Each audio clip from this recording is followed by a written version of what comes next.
Hello everyone. In this video, what I'm going to cover is the 5 categories of household documents every household must account for.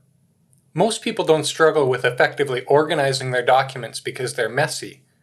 They fail because their organization system ends up ignoring whole categories of important documents. This results in essential household documents being lost or unavailable when they're really needed. A good system for managing household documents doesn't start with tools. It starts with categories.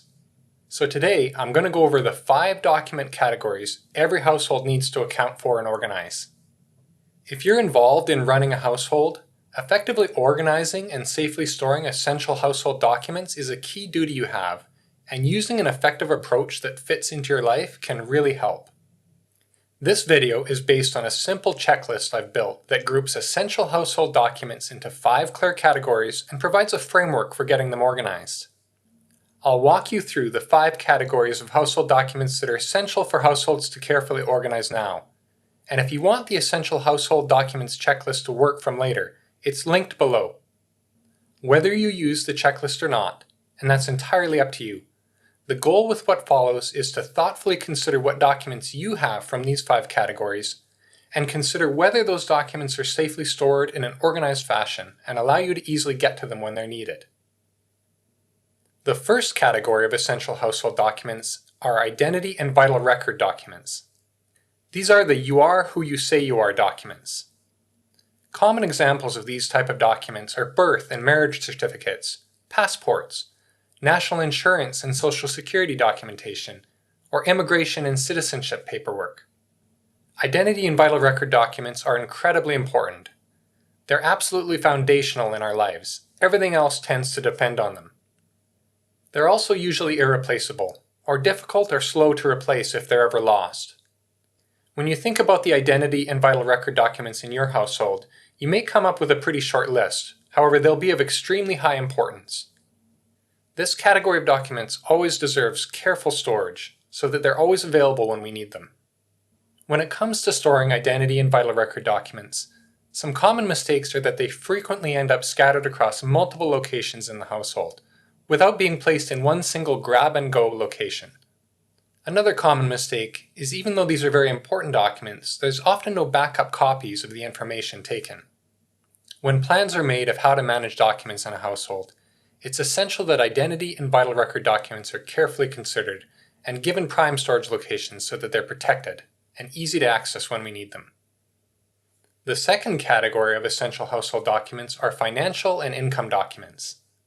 These documents are the money in, money out documents of the household. Common examples are things like bank statements, pay slips, tax records, investment documents, or credit card statements. Financial and income documents can be a very high volume category. There can be a lot of documents coming in of this type.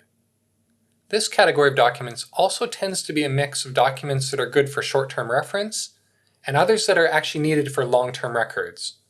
Financial and income documents are also often a very emotionally charged category because they relate to the stress of handling household finances. When it comes to managing this type of documents, some common mistakes are a tendency to keep everything forever. Not all financial and income documents need to be kept for extended periods of time. It's also common for financial and income documents to get mixed up with other general household paperwork. Important documents like tax records might come into the household and end up being mixed in with utility bills or some other less important paperwork and not get appropriately stored for the long term. When a plan is made of how to manage documents in a household, it's essential that financial and income documents are given careful consideration, so that they're kept for the appropriate amount of time and they're available when they're needed. The third category of essential household documents are household and property documents. Common examples from this category are documents like mortgage agreements, rental or tenancy agreements, insurance policies, utility contracts, warranties for major purchases, or even major invoices. This is a category of essential documents that applies whether you rent or own your home. These documents are tied to ongoing responsibility and maintenance of the place that you live. This is a lower volume category than the financial and income documents. You likely won't have as many of this type of document. However, when they're needed, they're often needed urgently. When it comes to managing this category of documents, Some common mistakes are keeping too few of the documents from this category. It can be very easy to prematurely dispose of some important documents related to your household and property. Another common mistake is that the documents are not easy to find when they're really needed, such as an insurance policy that's not easy to find when you need it right away. Like the other categories of essential household documents, it's important that household and property documents are carefully stored and available when you need them. Now at this point, we've already covered 3 categories of essential household documents that are really important to effectively manage. This is a point where people may realize that their system for managing household documents doesn't cover everything that's important. If you're looking for a way to get started, the Essential Household Documents checklist linked in the description can help you quickly create a system to organize your essential documents. It gives a great starting point to build upon. Getting back to the categories of essential household documents, the 4th category are health, education, and personal record documents. This is the life administration category.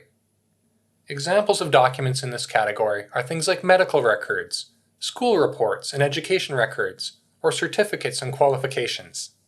Health, education, and personal records are very important in a household.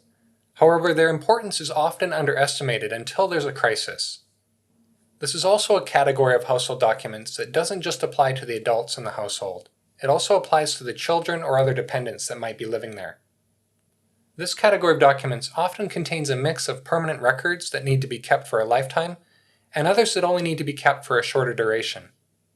When it comes to storing health, education, and personal record documents, some common mistakes is that they can often end up being stored only digitally, for example in email accounts, with no real index of all the documents that are available.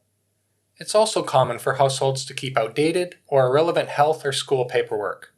Some documents in this category don't need to be kept forever. Another common mistake is that this category can become very bloated with documents, and there's no separation by person within the document collection. This is a category of documents that really grows with life changes, so any plan for managing documents in a household needs to make sure that documents of this type are carefully stored and available over the long term. The 5th and final category of essential household documents are legal, planning, and reference documents. This is the hopefully never needed but critical category.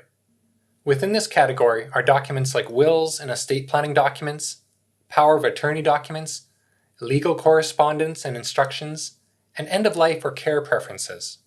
Like the identity and vital record documents, this category of documents has a pretty small volume of documents. However, they can be of incredibly high consequence. It's also often a category that gets ignored because it can feel a little bit uncomfortable to deal with it. However, because it's so important, this category of essential household documents really needs clarity, not clutter. Also, because of the type of documents that it contains, this category must be accessible to others when needed.